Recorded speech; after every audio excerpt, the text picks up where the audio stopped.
In the forgotten corridors of a luxury hotel, a man in disguise stumbles upon a young woman asleep in a supply closet. What begins as curiosity soon challenges everything he thought he knew about power and humanity. 4 in the morning, at the Sovereign Hotel in Chicago, had a special kind of silence, as if the entire world had decided to hold its breath. It was in this absolute stillness that Emily Ann Miller found her only refuge, hidden in the 12th floor supply closet, where millionaire guests would never set foot. Her green eyes, swollen with unshed tears, closed as her body trembled with exhaustion and hunger. 25 years weighed like 50 on her delicate shoulders. Her fair skin, which had once glowed with the hope of becoming a doctor, now looked dull under the navy blue uniform that smelled of disinfectant and desperation. Her light brown hair, pulled back into a messy ponytail, framed a face that had lost its smile 3 years ago, when her world collapsed like a house of cards. "Michael needs me," she whispered into the void,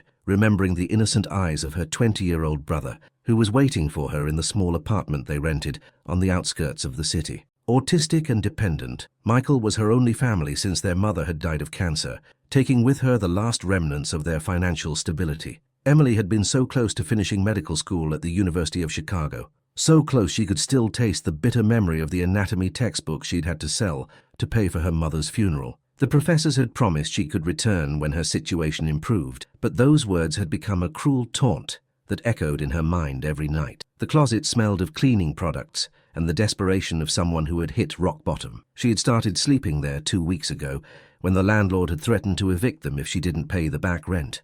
It was easier to stay at the hotel after her night shift and go home only to care for Michael during the day, even if it meant getting only 3 hours of sleep in total. Her hands, once destined to save lives, were now rough from scrubbing marble floors and gold-plated toilets that cost more than everything she had ever owned.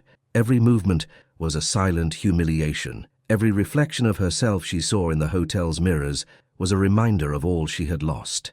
A noise startled her. Footsteps in the hallway. Emily held her breath, praying no one would open the closet. If they found her, she would lose this job too, and she couldn't afford that. Not when Michael depended on the few dollars she earned cleaning up after the rich. The footsteps stopped right in front of the closet. Ethan Robert Carter didn't know why he'd decided to walk the halls at 4 in the morning. Maybe it was the insomnia that had plagued him since he'd made the craziest decision of his life, to go undercover as a maintenance worker in his own hotel empire. At 32, he had built the most successful hotel chain in the country, but he had realized he knew absolutely nothing about the people who made his success possible. His deep blue eyes, inherited from his European grandmother, had seen too many numbers on balance sheets and too few real faces. His black hair, perfectly cut even under the maintenance cap he now wore, framed a face that business magazines described as devastatingly handsome, though he felt more devastated than handsome most days. The idea had been born during a board meeting, when his business partner David Chen had casually mentioned that the cleaning staff are practically invisible. That phrase had stuck in his mind like a thorn. Invisible. The people who kept his empire running were invisible to him.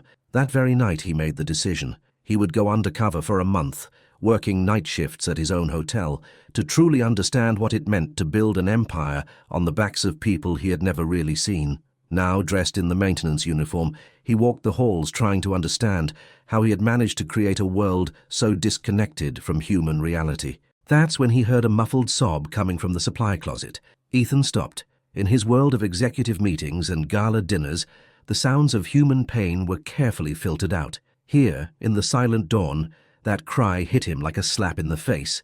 He hesitated for a moment. As CEO, he would have called security. As Ethan, the man who had decided to rediscover his humanity, he slowly turned the handle of the closet door. The door swung open with a soft creak, revealing an image that was seared into his memory forever. A young woman with extraordinary green eyes, curled up among gallons of detergent and rolls of toilet paper, a look of absolute terror on her delicate face. "Please," Emily whispered, her green eyes shining with tears. "Don't report me. I just need a few hours of sleep. My brother, he needs me." Ethan stood frozen. He had expected to find an employee slacking off, or maybe someone stealing supplies. He hadn't expected to find a young woman clearly living a private hell, whose eyes held a universe of pain and broken dignity. "Are you okay?" he asked, and the moment the words were out he realized how absurd the question sounded. Of course she wasn't okay. No one sleeps in a supply closet if they're okay. Emily looked at him with suspicion. The man in front of her was tall, with an athletic build that was noticeable even under the maintenance uniform. His blue eyes had an intensity that made her nervous, as if he could see right through all her defenses.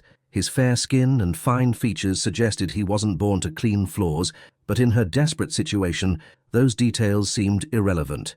"I'm fine," she lied, trying to get to her feet with what little dignity she had left. "I just felt a little dizzy and needed to sit down." Ethan saw the lie immediately, but he also noticed something else.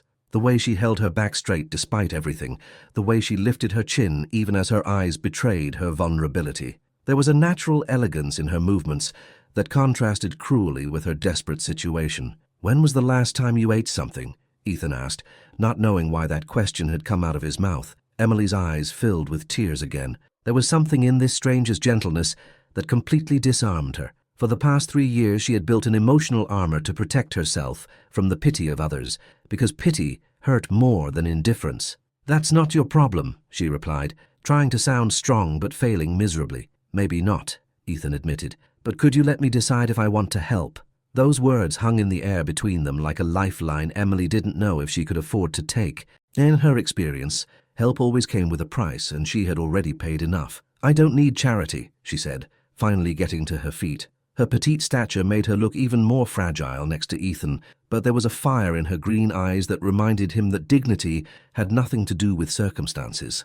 "I'm not offering charity," Ethan replied, surprised by his own honesty. "I'm offering you a coffee and maybe a conversation with someone who's also awake at 4 in the morning for reasons he probably can't explain." Emily studied him carefully. There was something different about this man. His maintenance uniform didn't look natural on him, as if it were a costume that didn't quite fit. His hands were too smooth for someone who worked with tools, and the way he spoke suggested an education that didn't match his supposed job. "What's your name?" she asked, realizing she needed something concrete to hold on to in this surreal situation. "Ethan," he replied, deciding to use his real first name. "And you?" "Emily," she whispered, as if her name were a secret she barely dared to share. "Emily," Ethan repeated, and the way he said her name with a softness she hadn't heard in years made something stir in her chest. "Would you accept that coffee? I know a diner that's open all night near here." For a moment, Emily felt the overwhelming temptation to say yes, to allow herself for 1 hour to pretend she was a normal woman who could have coffee with an interesting man at 4 in the morning. But reality crashed down as it always did. "I have to work," she said, pointing to her cleaning cart abandoned in the hall. "And then I have to go home to take care of my brother." "Is your brother sick?" Ethan asked, noticing how Emily's face both lit up and darkened when she mentioned him. "He's autistic," Emily explained, and for the first time in the conversation, her voice filled with a genuine love that completely transformed her expression. "Michael is 20, but he needs constant supervision. He's the only good thing I have left in my life." Ethan felt something like a punch to the gut. This extraordinary woman was sacrificing everything to care for her brother, sleeping in supply closets to keep a job that barely allowed her to survive. "And what did you do before you worked here?" he asked, though he sensed the answer would be another heartbreaking piece of her story. Emily hesitated. It was a question that hurt every time someone asked it, because it forced her to remember who she had been before life pulverized her. "I was in med school," she finally answered, her voice barely a whisper. "5th year. I was going to specialize in pediatrics." Ethan was speechless.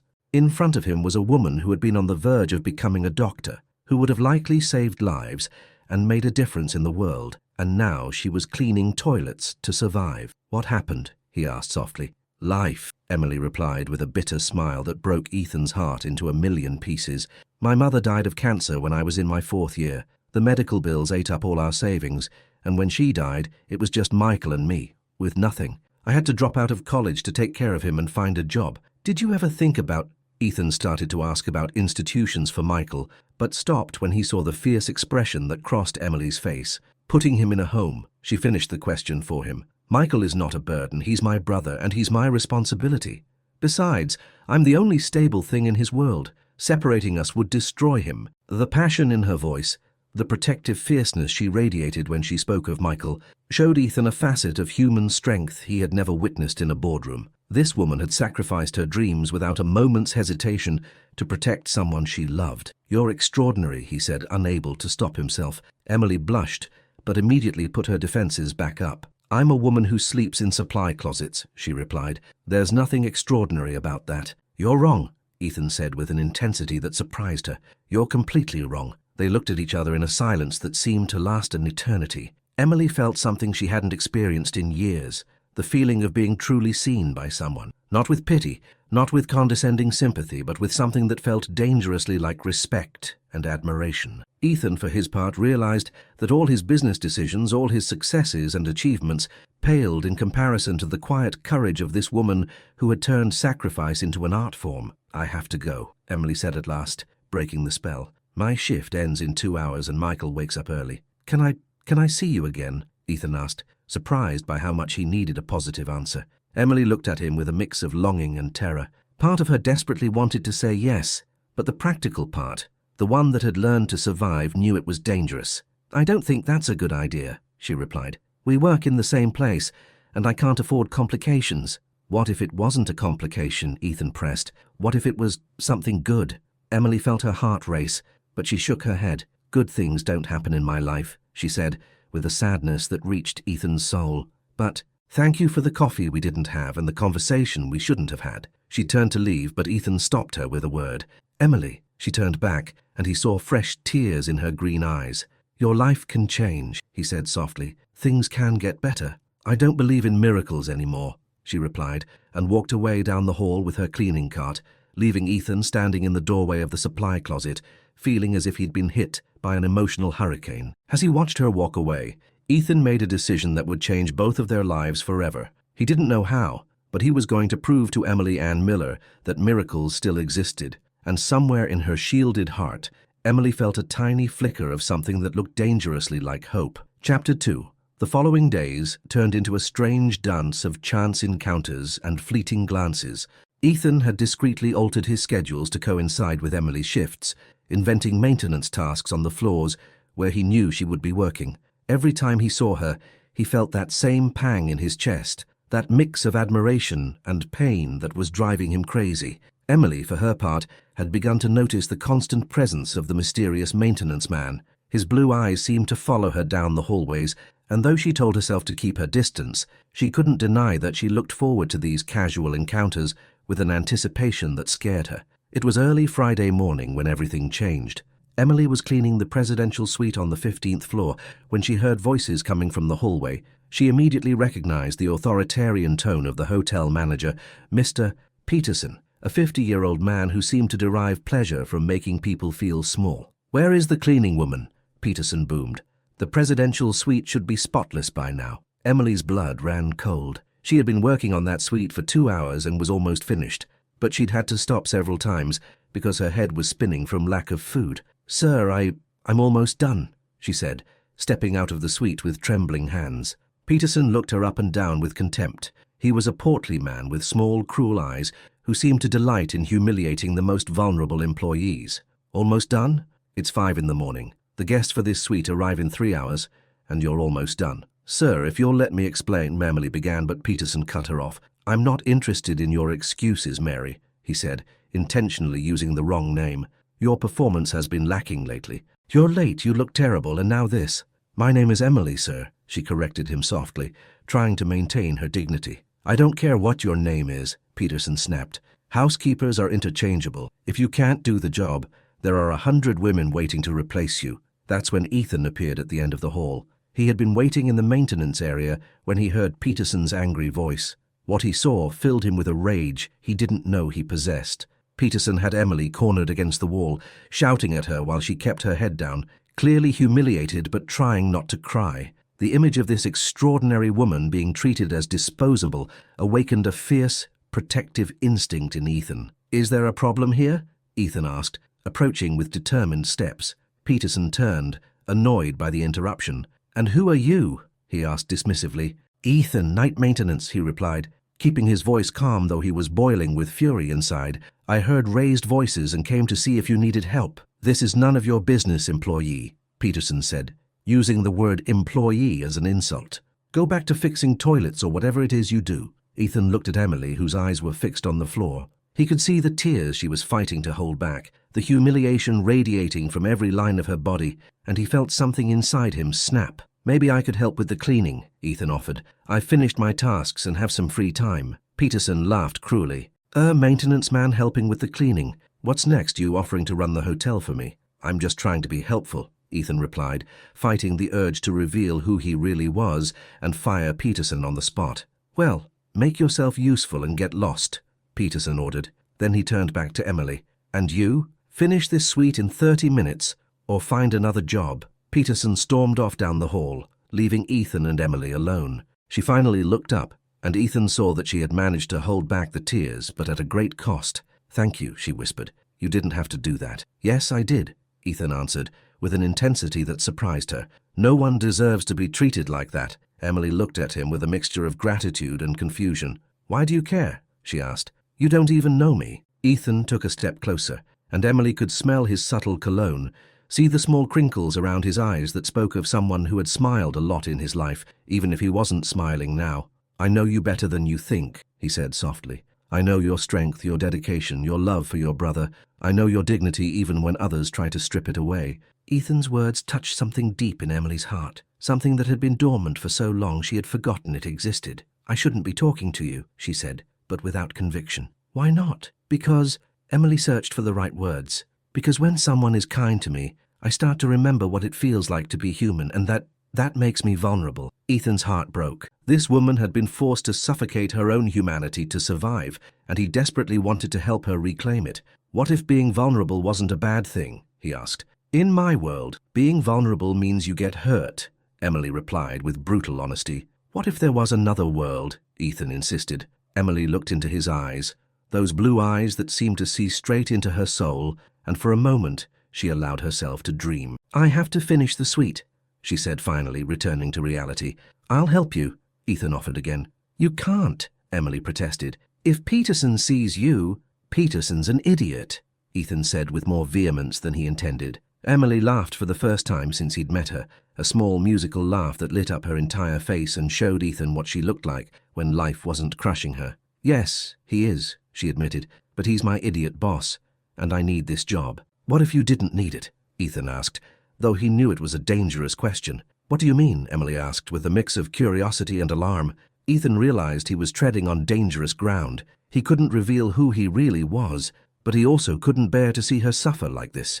Nothing, he said finally. Just, sometimes I think extraordinary people deserve extraordinary opportunities. I'm not extraordinary, Emily protested. You keep saying that, Ethan observed. Why is it so hard for you to accept a compliment? Emily was quiet for a moment, seriously considering the question. Because for the last 3 years, the only way to survive has been to expect nothing good, she finally admitted. If you don't expect anything, you can't be disappointed. That's no way to live, Ethan said softly. No, Emily agreed, but it's a way to survive. The difference between living and surviving resonated in the air between them, and Ethan understood for the first time the extent of the damage life had inflicted on this woman. Will you let me help you with the suite? He asked again, just as two employees helping each other out. Emily hesitated. Her every instinct told her to keep her distance, but there was something about Ethan that made her feel safe in a way she hadn't experienced in years. Okay, she said finally, but if we get caught, I'll take responsibility, Ethan promised. They worked together in silence for the next 30 minutes.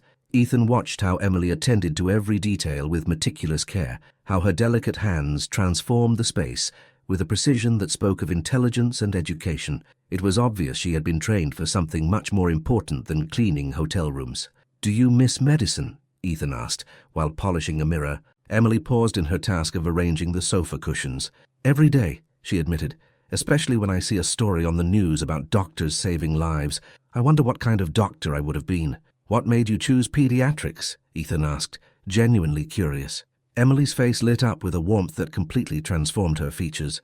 Michael, she answered simply. When he was a kid, we had to take him to so many doctors before he was diagnosed with autism. Some were terrible to him, treated him like he was a case study, but there was one doctor, Dr. Karen Wallace, who knelt down to his level, spoke to him with respect, and for the first time, Michael wasn't afraid. Emily's voice filled with emotion as she remembered. That day I decided I wanted to be like her. I wanted to be the doctor who made children feel safe, who gave families hope. Ethan felt an overwhelming emotion hearing the passion in her voice, the way she was completely transformed when she spoke of her lost dreams. You still could be, he said softly. Emily shook her head sadly. Not anymore. I'm too old. I've been out for too long, and besides, I don't have the money to go back to school. What if you had the money? Ethan pressed. Where would I get it? Emily asked with a bitter laugh. From my housekeeper's salary? Ethan desperately wanted to tell her that he could give her that money, that he could make all her problems disappear with a simple bank transfer, but he knew she wouldn't accept it, especially from someone she believed was just another hotel employee. Maybe, he started to say, but he stopped when he heard footsteps in the hall. Peterson was back, and he wasn't alone. The sound of multiple voices was approaching. Are you finished? Peterson asked from the doorway, clearly annoyed to see Ethan still there. Yes, sir, Emily answered quickly. The suite is ready. Peterson entered and inspected every corner with a critical eye, clearly hoping to find something wrong. But the work was impeccable, even better than usual thanks to Ethan's help. Peterson grunted, clearly disappointed he couldn't find anything to criticize. Next time, do it without help. We don't pay maintenance staff to do your job. Yes, sir, Emily murmured. When Peterson finally left, Ethan and Emily were alone again. Thank you, she said. I don't know how I would have finished in time without your help. You don't have to thank me, Ethan replied. Are you hungry? I know you haven't eaten in hours. Emily was about to automatically deny it, but her stomach chose that moment to rumble audibly, betraying her. There's a diner nearby that's open 24 hours, Ethan offered. Just a coffee and maybe something to eat. Emily looked at her watch. She had 2 hours left on her shift, and then she had to go home to take care of Michael. I can't, she said, though for the first time it sounded like she really wanted to say yes. Why not? Ethan asked. Because Emily searched for a reason that wasn't, because I'm scared of what I might feel for you. Because what? Ethan pressed gently. Emily looked into his eyes, those blue eyes that seemed to see past all her defenses, and she felt something inside her surrender. Because it's been a long time since I've allowed myself anything good, she finally admitted. Maybe it's time, Ethan said, holding out his hand. Emily looked at his outstretched hand as if it were both a promise and a threat. She knew that taking it would change something fundamental between them, that she would be crossing a line she had drawn to protect herself. But for the first time in 3 years, the desire to be happy was stronger than the fear of being hurt. Slowly, she placed her hand in his. The warmth of his touch spread through her body like ripples in a calm lake, awakening feelings she had buried so deep she had forgotten they existed. Ethan felt the same electricity, multiplied by the knowledge of how much it had taken for her to trust him enough to accept his invitation. Just a coffee, Emily said, as if she needed to convince herself. Just a coffee, Ethan agreed, though they both knew it was already much more than that. As they walked toward the elevator, neither of them could imagine that this simple decision would set in motion events that would change not only their lives, but the way they understood love, sacrifice, and the power of truly seeing another person. And somewhere in Emily's guarded heart, a small flame that had been extinguished for years began to flicker faintly back to life. Chapter 3. The Night Owl Diner was exactly the kind of place Emily had imagined. Small, humble, with scratched formica tables and an aroma of coffee that had soaked into the walls for decades.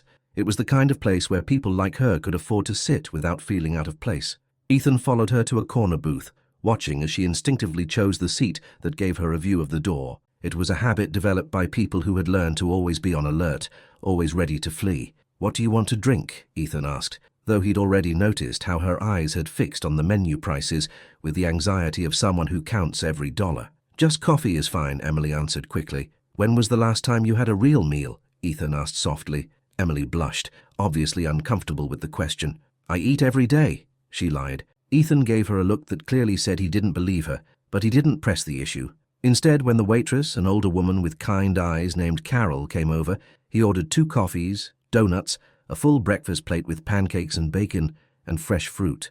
I didn't order all that, Emily protested. I did, Ethan replied, and I'm not going to be able to eat it all. Will you help me? It was a white lie, and they both knew it, but there was something in the gentle way Ethan offered help that didn't make her feel like a charity case. Who are you, really? Emily asked suddenly, studying his face. Ethan's pulse quickened. It was a question he had been both dreading and expecting. What do you mean? He asked, trying to buy time. You speak like an educated person. Your hands don't have the calluses of someone who works with tools, and you just ordered food that costs more than I make in 2 days, as if it were nothing. Ethan realized he had underestimated her. Of course she had noticed. She was too smart not to see the inconsistencies. Is it that obvious? He asked with a smile that didn't reach his eyes. To someone who's learned to read people to survive, yes, Emily answered. So who are you? Ethan struggled with the answer. Part of him wanted to tell her the whole truth, but he knew if he did, she would run and never speak to him again. "I'm looking into some things," he said finally, which was technically true. "Looking into what?" Emily pressed. "How the hotel really operates," Ethan replied. "There are some irregularities I need to understand." Emily frowned. "Are you a labor inspector? An auditor?" "Something like that," Ethan said, hating himself for being evasive. "And that's why you're interested in a housekeeper?"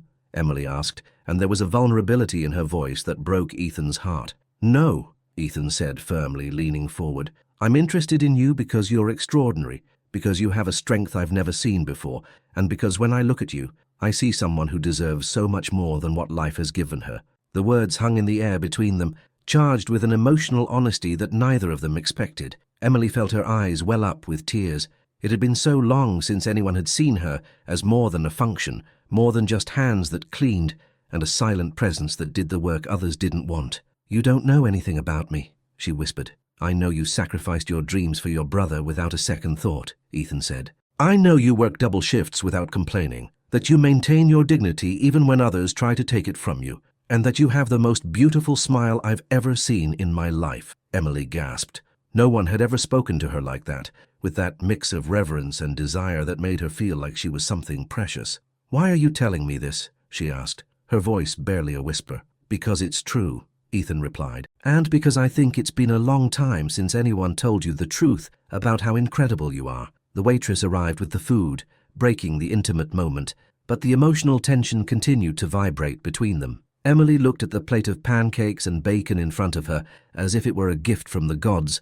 The aroma reminded her how long it had been since she had eaten something that wasn't leftovers she sometimes found in the hotel rooms. "Eat," Ethan encouraged her softly. Emily took a bite and involuntarily closed her eyes. The flavor exploded in her mouth, reminding her that food could be a pleasure and not just a means of survival. "Is it okay?" Ethan asked, watching her reaction. "It's perfect," Emily replied, and for the first time Ethan saw a genuine smile completely light up her face. They ate in a comfortable silence, but Ethan noticed how Emily savored every bite as if it were her last, how her eyes closed in pleasure with the hot coffee, how her whole body seemed to relax for the first time since he'd met her. "Tell me about Michael," Ethan asked after a while. Emily's eyes lit up immediately. He's incredible," she began, her voice filling with that fierce love Ethan had noticed before. "He's non-verbal, but he communicates in other ways. He has a photographic memory for numbers, and he can do complex math problems in his head." "Sounds like a genius," Ethan commented. "He is," Emily agreed with pride. "But the world isn't made for people like him. He needs routines. He needs things to be predictable. That's why I can't afford to take risks." "What kind of risks?" Ethan asked, though he suspected she was referring to him. Emily looked him directly in the eye. "The kind of risk that you represent," she said with brutal honesty. "What kind of risk do I represent?" Ethan asked, though his heart already knew the answer. "The kind that makes me want things I can't have," Emily replied, her voice filled with pain and longing. Ethan felt as if he'd been physically struck. Emily's honesty, the way she admitted her feelings while simultaneously building walls to protect herself from them, moved him in a way he had never experienced. "What if you could have them?" he asked. "I can't live in a world of what-ifs," Emily replied. "I've learned to live in the world of what is. And in that world, I'm a housekeeper, with a brother who depends on me, and I don't know what you are, but you're definitely not for me." "Why not?" Ethan insisted. Emily laughed, but there was no humor in the sound. "Look at me," she said. "Really look at me. I sleep in supply closets. I haven't had a full meal in weeks, my clothes are worn out, and my entire life revolves around taking care of my brother and surviving one more day." "I am looking at you," Ethan said softly, "and I see the most beautiful woman I've ever met." "You see what you want to see," Emily protested. "No," Ethan said firmly. "I see what's there.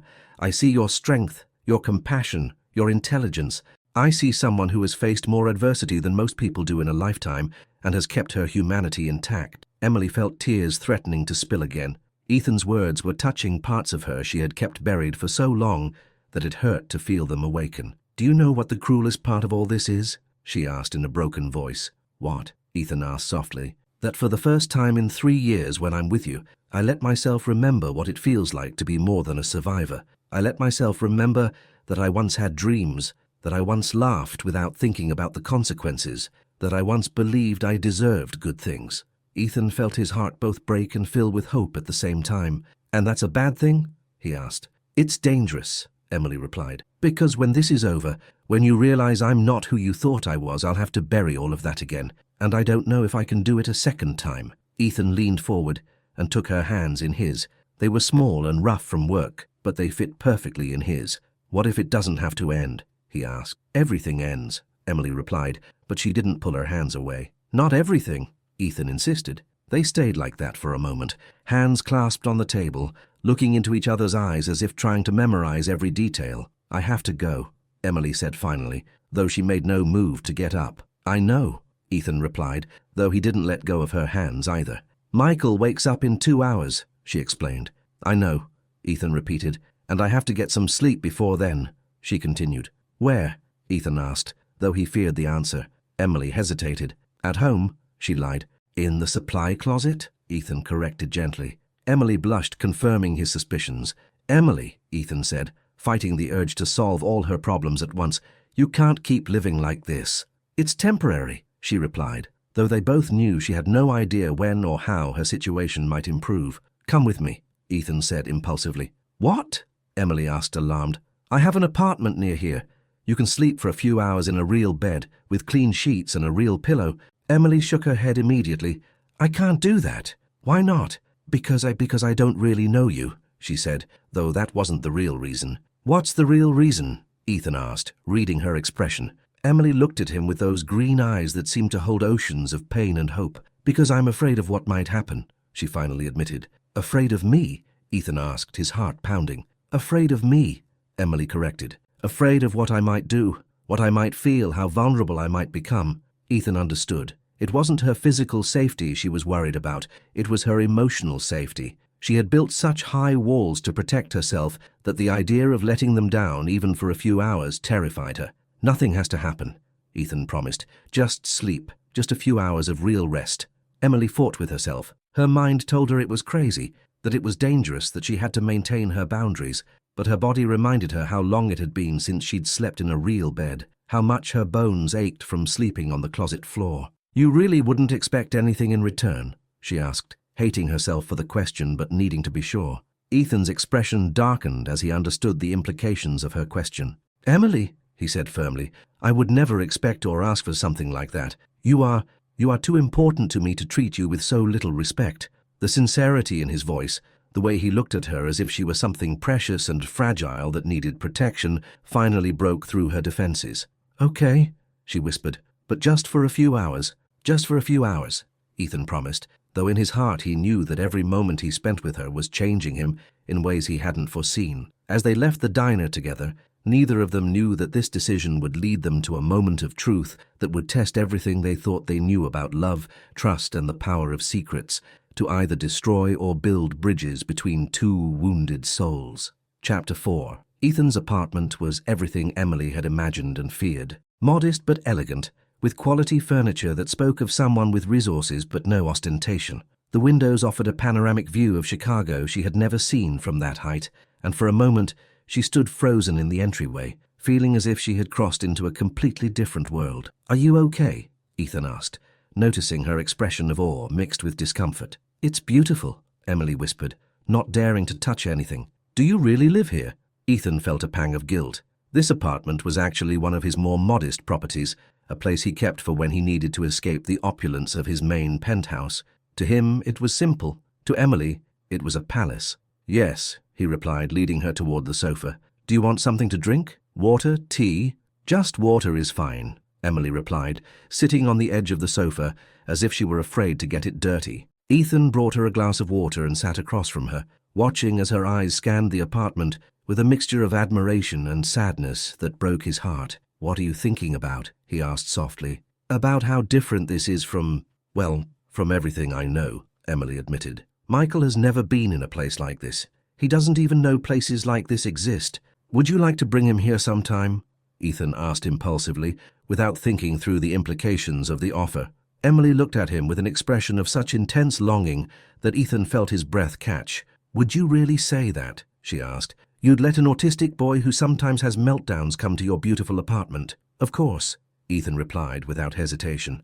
I'd love to meet him. Tears welled up in Emily's eyes.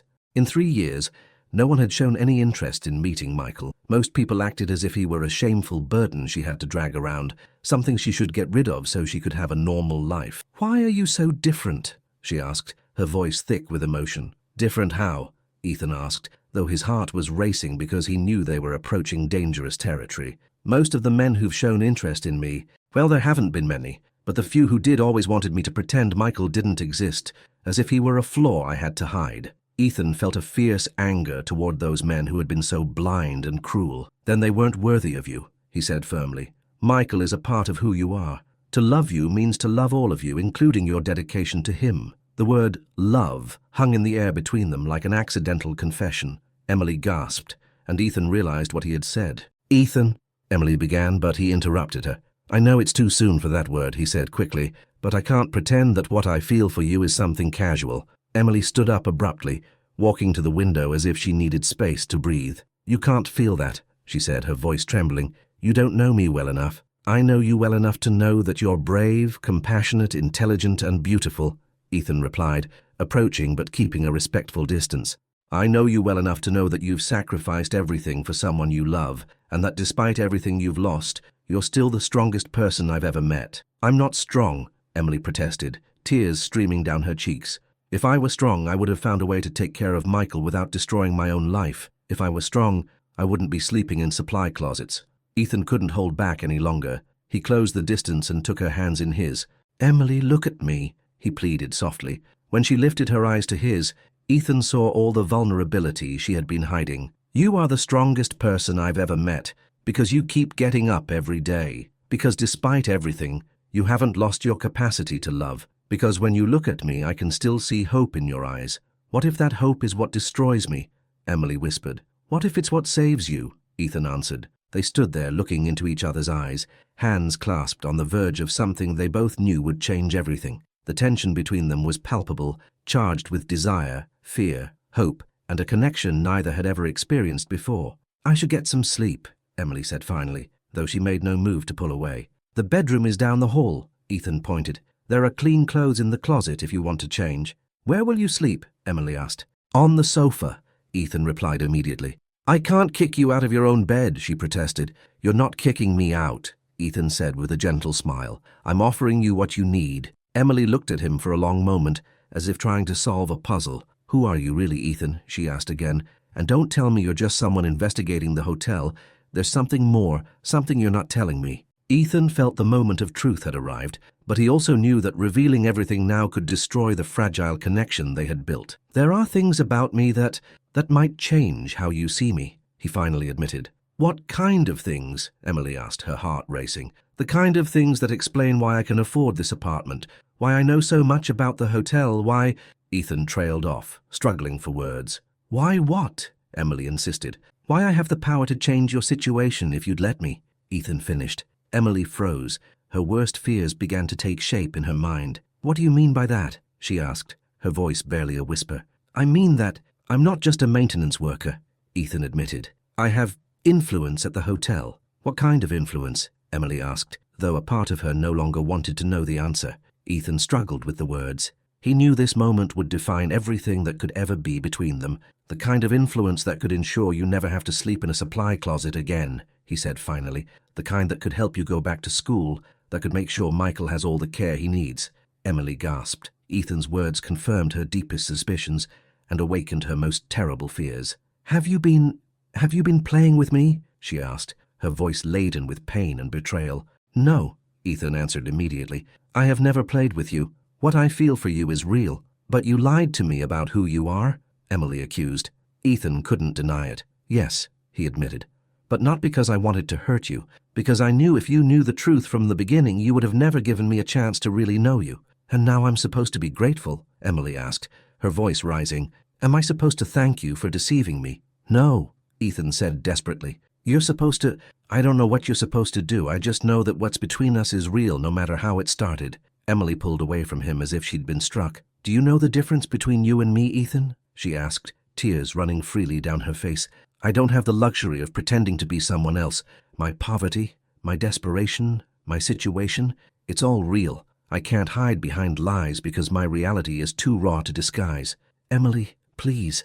Ethan began, but she cut him off. While I was showing you my naked soul, my deepest fears, my total vulnerability, you were acting. You knew exactly who I was, but I had no idea who you were. I wasn't acting, Ethan protested. My feelings for you are real. How can I believe that now? Emily asked, her heart shattered. How can I believe anything you tell me? Ethan realized he was losing the woman he had come to love more than his own life, and desperation consumed him. Because when I look at you, I see my future, he said with desperate passion. Because in the last few weeks, for the first time in my life, I've understood what it means to love someone more than myself. Because you have changed me in ways I didn't know were possible. And that's supposed to make me feel better, Emily asked. Should I feel flattered that I was your personal transformation project? It wasn't a project, Ethan yelled, losing his composure. It was love at first sight. It was recognizing my soulmate. It was realizing that everything I had ever done in my life was leading up to the moment I met you.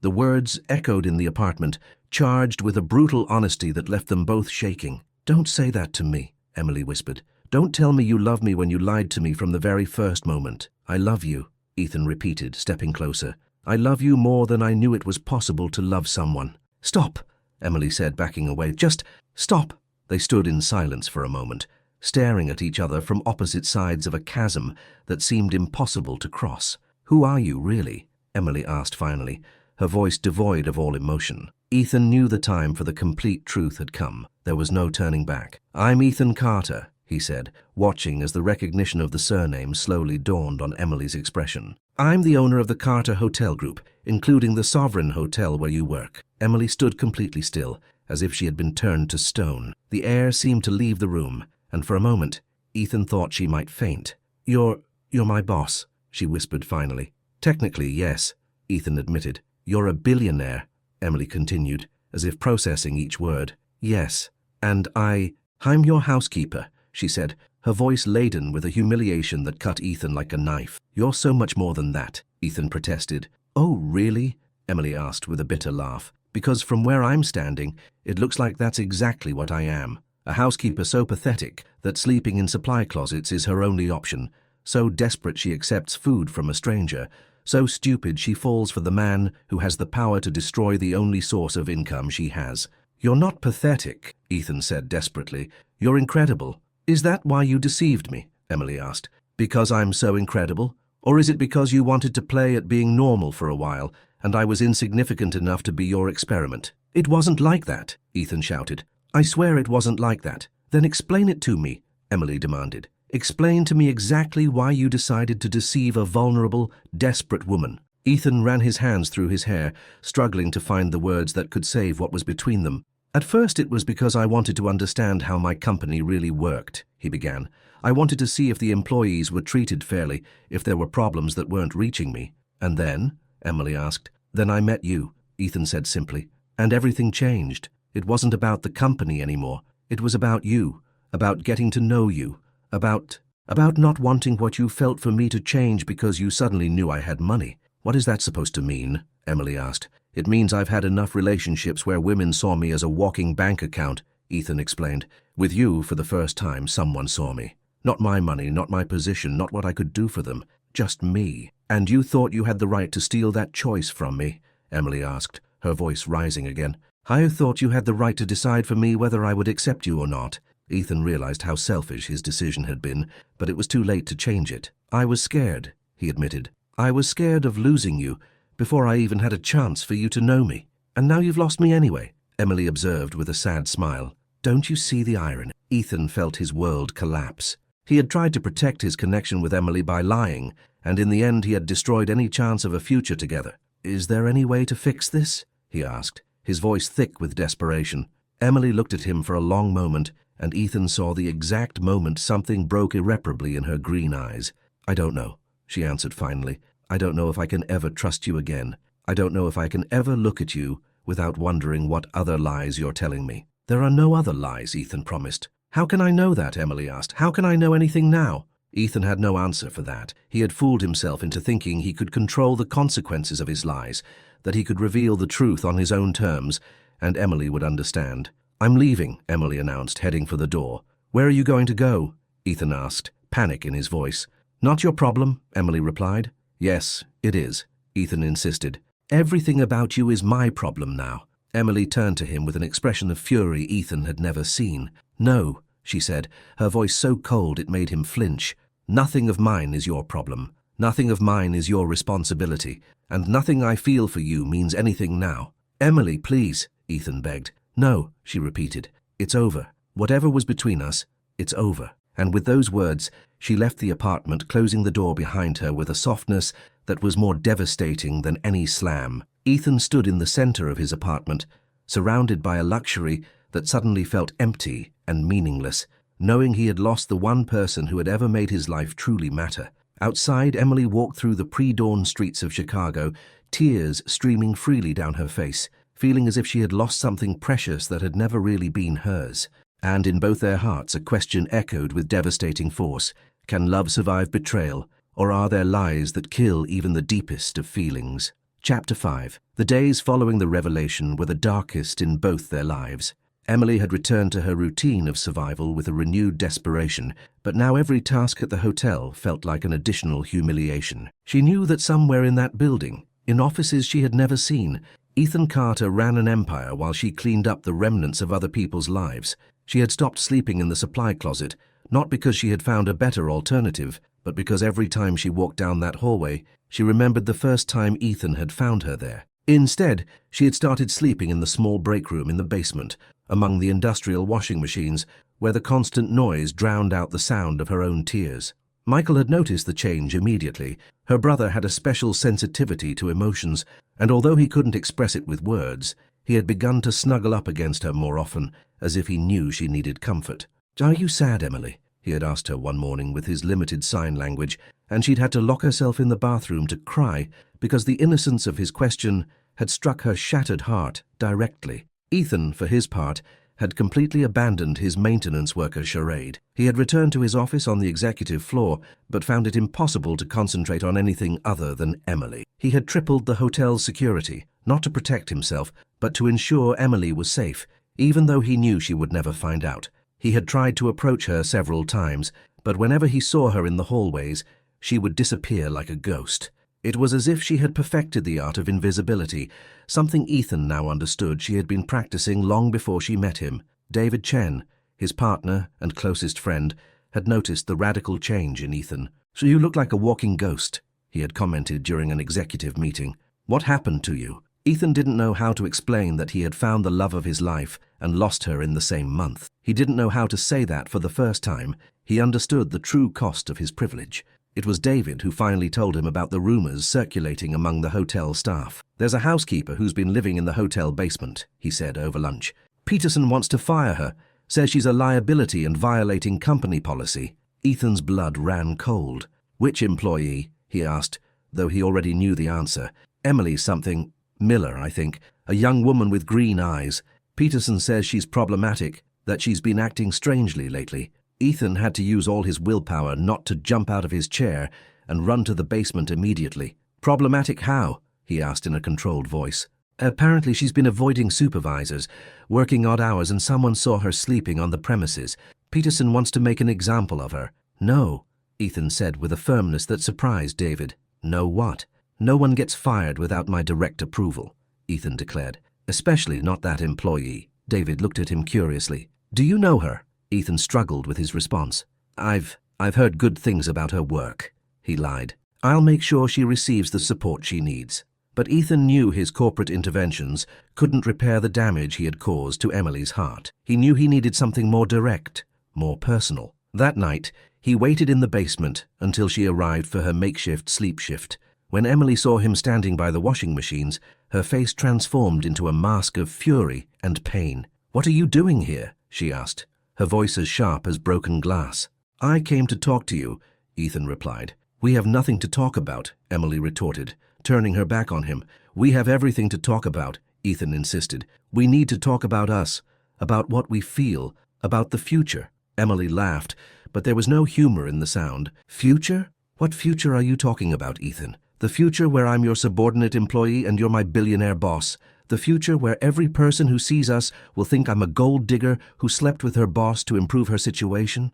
"I don't care what people think," Ethan said. "Of course you don't care," Emily shot back. turning to him with eyes full of angry tears. "You have the privilege of not caring what people think, but I don't. I have to live in the real world, where housekeepers who get involved with their billionaire bosses are seen as ambitious whores. No one who knows you would ever think that," Ethan protested. "And who knows me?" Emily asked. "Who in your world would take the time to really know someone like me before judging me?" Ethan had no answer for that, because he knew she was right. His world was cruel to women like Emily, especially if they dared to love men like him. "We could leave," he suggested desperately. "We could go to another city, start over." "And Michael?" Emily asked immediately. "Am I supposed to abandon my brother for you?" "Of course not," Ethan said quickly. "Michael would come with us. We could find the best specialists for him, the best school—" "Do you hear yourself?" Emily asked, cutting him off. "Do you hear how you talk? We could do, as if you're some god who can fix everyone's life with money." "And what's wrong with wanting to help?" Ethan asked, frustrated. "Because it's not help," Emily yelled. "It's control. It's you deciding you know what's best for me and Michael without asking us what we want." "What do you want?" Ethan asked, desperate to understand. "We want dignity," Emily answered. "We want to earn the things we have. We want our value as people, not to depend on your charity." "It's not charity if I love you," Ethan argued. "How can I know you love me?" Emily asked, tears streaming down her face. "How can I know it's not just guilt or pity or some savior complex that makes you feel good about yourself?" Ethan stepped closer, ignoring how she flinched away. "You want to know how you can be sure?" he asked intensely. "Because since I met you, I haven't been able to sleep. Because when I eat, the food has no taste if you're not there. Because I've led multi-million-dollar meetings, and the only thing I could think about was whether you had eaten anything that day." "That's not love," Emily said in a broken voice. "That's obsession." "What's the difference?" Ethan asked desperately. "Love respects," Emily answered. "Love trusts. Love doesn't lie for weeks about something as fundamental as who you are." Ethan felt as if he'd been physically struck. He knew she was right, knew his actions had demonstrated the opposite of true love. "Is there anything I can do?" he asked, his voice barely a whisper. "Anything I can say?" Emily looked at him for a long moment, and Ethan saw all the love she had felt for him still shining in her green eyes, now mixed with a pain so deep it tore his heart apart. "Yes," she said finally. "What?" Ethan asked, hopeful. "Let me go," Emily answered. "Let me walk away with what little dignity I have left."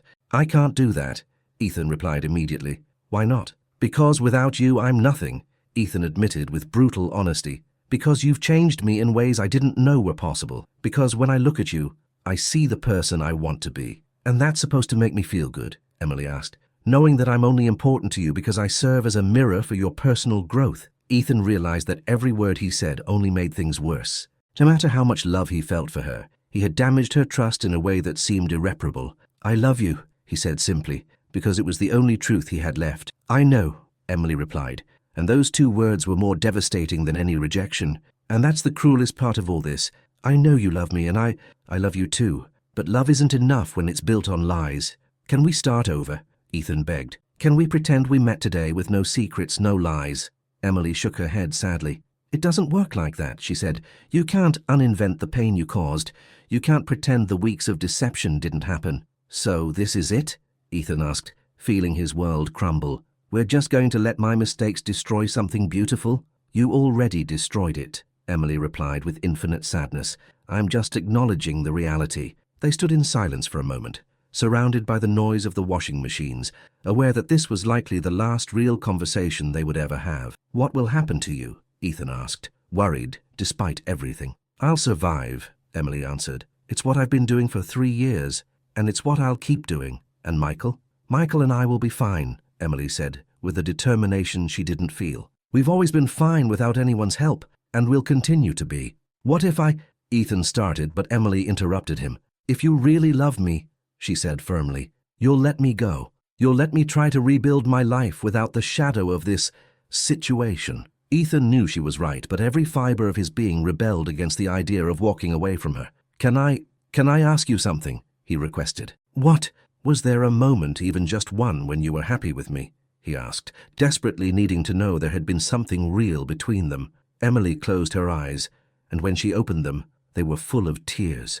"Every moment," she whispered.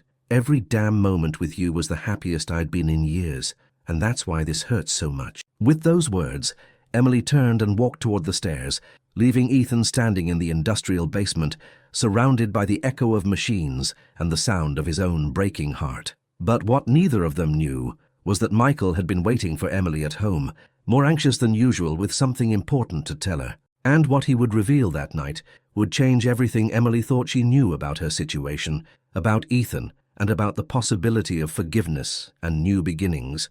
In the heart of the city that had seen them meet and part, two souls who had found and lost each other were about to discover that fate sometimes offers second chances, but only to those brave enough to risk believing in love one more time. Chapter 6.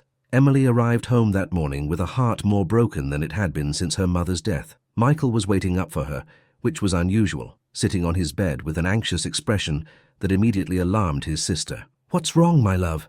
Emily asked, sitting beside him and noticing he was clutching something in his hands.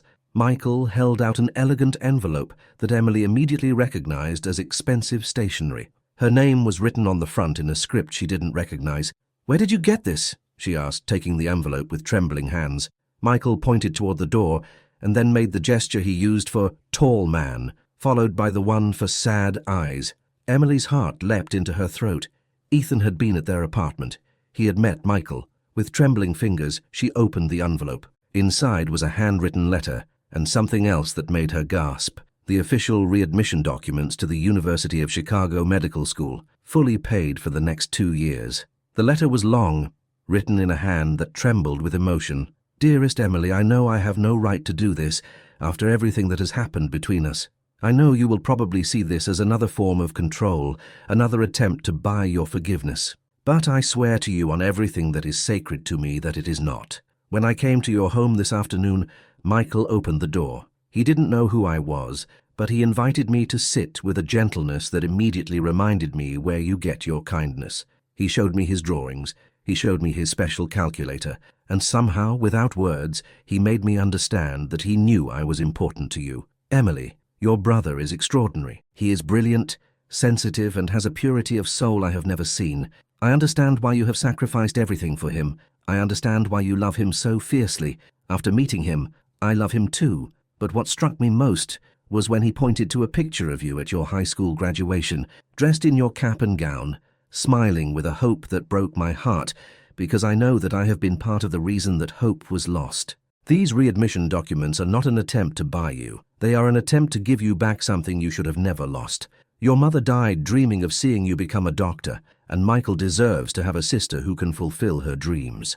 I have set up a trust fund for Michael's care, managed by a third party, which guarantees he will have everything he needs for the rest of his life, no matter what happens between us.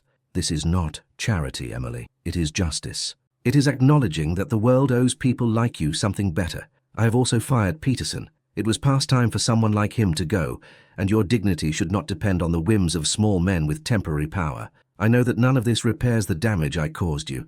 I know that lying about who I was is unforgivable, but I hope that someday you will understand that every lie I told you about my identity paled in comparison to the absolute truth of what I felt for you. I love you, Emily Ann Miller. I love you with an intensity that scares me, with a purity I didn't know I possessed, with a permanence I know will last the rest of my life. I love you enough to let you go if that's what you need to be happy, but I also love you enough to beg you for a second chance, not to pick up where we left off, but to start from scratch as the people we truly are now. If you decide to give me that chance, I will be waiting at the diner where we truly met, the Night Owl Diner, every morning at 6 a.m. for the next month. If you don't come, I will understand that your answer is no, and I will respect your decision. But if there is a part of you, however small, that believes love can survive mistakes, that trust can be rebuilt, that two broken people can heal together, then please, come. With all my love and regret, Ethan. P.S. Michael gave me this drawing for you. He says it's a portrait of our family. I didn't have the heart to correct him. Emily looked at the attached paper, tears streaming down her face.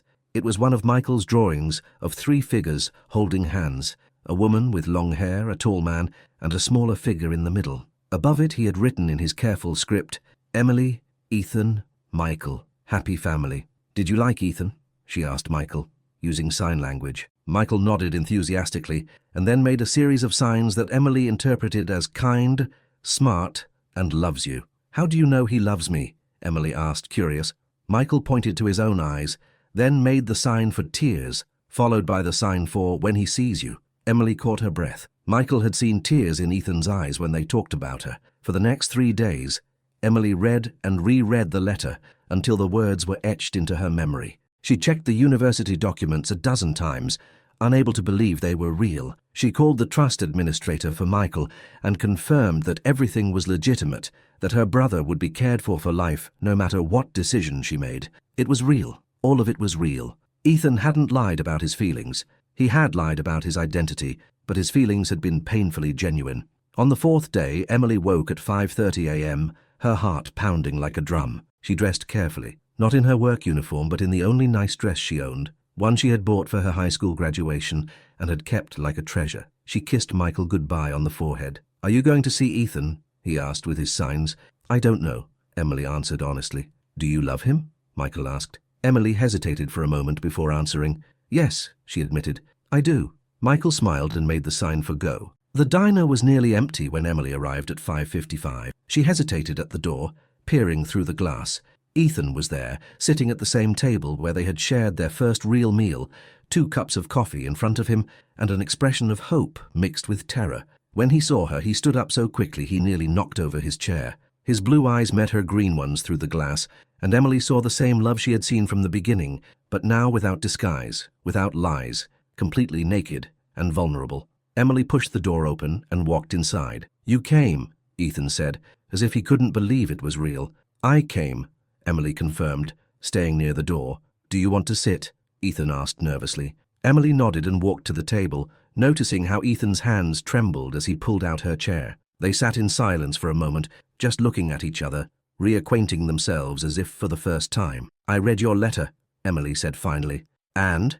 Ethan asked, his heart in his eyes. "And Michael told me you cry when you talk about me," Emily replied. Ethan blushed. "Your brother is very perceptive," he admitted. "He also told me, in signs I had to guess, that you cry when you talk about me." "He told you that?" Emily asked, surprised. "He told me a lot of things," Ethan said with a small smile. "He told me you're the bravest person he knows. He told me you sacrificed your dreams for him, but that he wants you to get them back. He told me you deserve to be happy." Tears began to roll down Emily's cheeks. "Ethan," she began, but he cut her off. "Before you say anything," he said quickly, "I need you to know something. I've made a decision." "What decision?" Emily asked. "I've put David in charge of the company's daily operations," Ethan explained.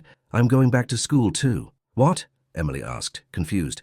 "I'm going to study social work," Ethan continued. "I want to learn how to really help people, not just write checks. I want to understand how inequality works, how wealth can be used responsibly, how I can be useful instead of just being rich." Emily was speechless. "You taught me that having money without purpose is empty," Ethan explained. "You taught me that a person's true worth has nothing to do with their bank account. I want to learn how to be the kind of man who deserves your love." "Ethan," Emily whispered. "I know I can't undo the lies," Ethan continued. "I know I can't erase the pain I caused you, but I can promise you that from this moment on, there will only be truth between us. Complete truth, total honesty, even when it hurts." "What if it's not enough?" Emily asked, her voice laden with fear. "Then I'll have learned that love sometimes means accepting the consequences of your mistakes," Ethan replied. "But I hope it's enough." Emily looked at him for a long moment, seeing in his blue eyes all the sincerity she had been searching for from the beginning. "Do you know the difference between now and before?" she finally asked. "What's that?" Ethan asked. "Now you're sitting across from me as the man you really are," Emily answered. "Wealthy, privileged, powerful, and I'm sitting here as the woman I really am. Poor, vulnerable, dependent on your generosity to go back to school." Ethan's heart sank. "And does that make it impossible for this to work?" he asked. "No," Emily replied, surprising him. "That makes it real. The differences are there, Ethan. They won't disappear because we decide to love each other. They're going to be a constant challenge. Are you willing to face that challenge?" Ethan asked hopefully. "I'm willing to try," Emily replied, "but on a few conditions." "Any conditions?" Ethan promised immediately. "First, no more lies," Emily said firmly. "No matter how painful the truth is." "I promise," Ethan agreed. "Second, we go slow," Emily continued. "We can't rush rebuilding trust. It's going to take time. All the time you need," Ethan promised. "Third, Michael comes first," Emily declared. "Always. If I ever have to choose between him and you, I choose him." "I wouldn't expect anything less," Ethan replied. "In fact, that's part of what makes me love you more." "And fourth?" Ethan asked when Emily fell silent. Fourth, Emily took a deep breath. Fourth, you have to promise me that if this doesn't work, if I can't get past the betrayal, you'll let me go without making my life impossible. Ethan felt as if he'd been punched, but he nodded. I promise, he said, even if it kills me. Emily extended her hand across the table. Shall we start over? She asked. Hi, I'm Emily Ann Miller, medical student and Michael's sister. Ethan took her hand with a smile that lit up his entire face. Hello, Emily Ann Miller, he replied. I'm Ethan Robert Carter, future social worker and the man who's in love with you. They stayed like that, hands clasped, looking at each other as if for the first time, aware that they were starting something new, something built on truth instead of fantasy. Can I ask you a question? Ethan requested after a moment. Of course. What's going to happen when you go back to school, he asked, when you're surrounded by brilliant classmates who don't know your story, who don't know what you've overcome? Emily smiled for the first time in days. I'm going to be the best medical student they have ever seen, she answered with fierce determination. I'm going to honor my mother's sacrifice. I'm going to make Michael proud, and I'm going to prove that second chances can create miracles. And us? Ethan asked softly. We're going to take each day as it comes, Emily answered. We're going to build something real, something lasting, something that was worth fighting for. Ethan raised his coffee cup. A toast? He suggested. Emily raised hers. To what? She asked. To second chances, Ethan said. To the truth that hurts but sets you free. To the love that survives its own mistakes. To broken hearts that learn to heal, Emily added.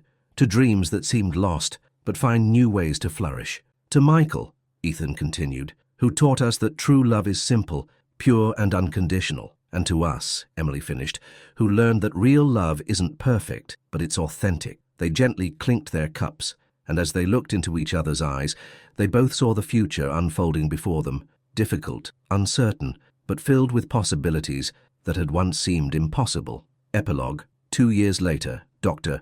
Emily Ann Ruiz Carter walked through the halls of the Chicago Children's Hospital in her pristine white coat, wearing a smile that could soothe the most frightened child. On her left hand, she wore a simple but beautiful wedding band that Ethan had custom designed with Michael's help. The wedding had been small and intimate, held in the garden of the new house they had built together. Michael had been the best man, wearing a blue suit he had picked out himself and carrying the rings with a pride that had brought tears to everyone's eyes. Ethan had kept every one of his promises. He had finished his degree in social work, learned to use his wealth responsibly, and proved day after day that the man she had met disguised as a maintenance worker was the real Ethan, just now without any lies to hide behind. They had arguments and difficult moments when their different backgrounds created misunderstandings, but they had learned to talk, to be completely honest, to build trust one conversation at a time. Michael had blossomed in ways Emily had never imagined. With access to the best therapists and specialized educators, he had developed communication skills that allowed him to express his brilliant personality. He had started taking advanced art and math classes, and his room was filled with awards and accolades. But most importantly, Michael was happy. He had a family that adored him, a sister who had fulfilled her dreams, and a brother-in-law who treated him not as a responsibility but as a beloved brother. Dr. Carter, a nurse called, your last patient of the day is here. Emily entered the exam room to find an 8-year-old girl with her mother, both wearing that anxious expression she knew so well. The girl had autism, and the mother had the same desperate look Emily remembered from her own childhood. Hello, Carolina, Emily said softly, kneeling to the girl's level. Did you know you have an older sister? The mother looked at her, confused.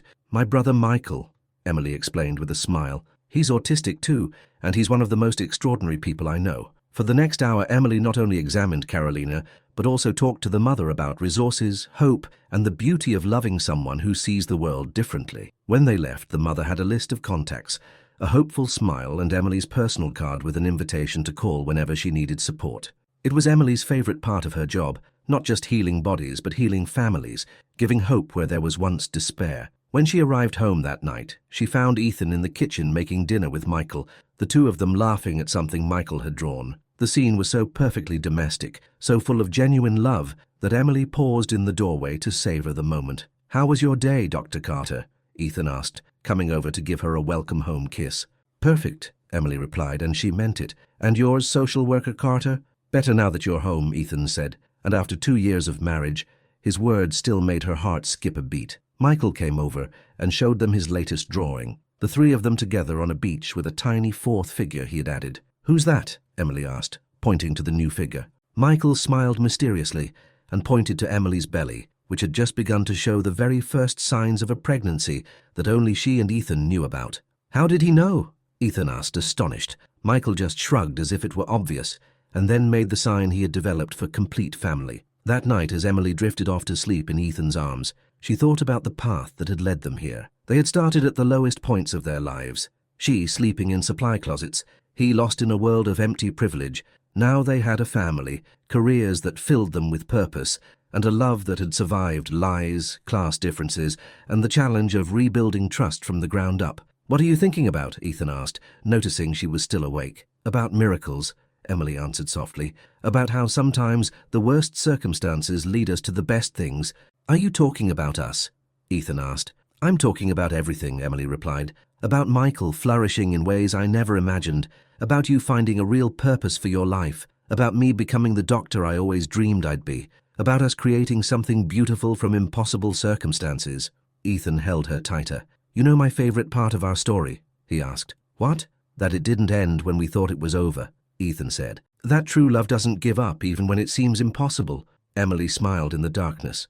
"You know what mine is?" "What?" "That we learned that to be truly seen by someone is the greatest gift we can give and receive," she answered. "That when someone truly sees you, with all your flaws and all your strengths, and decides to love you anyway, that's where the real magic begins."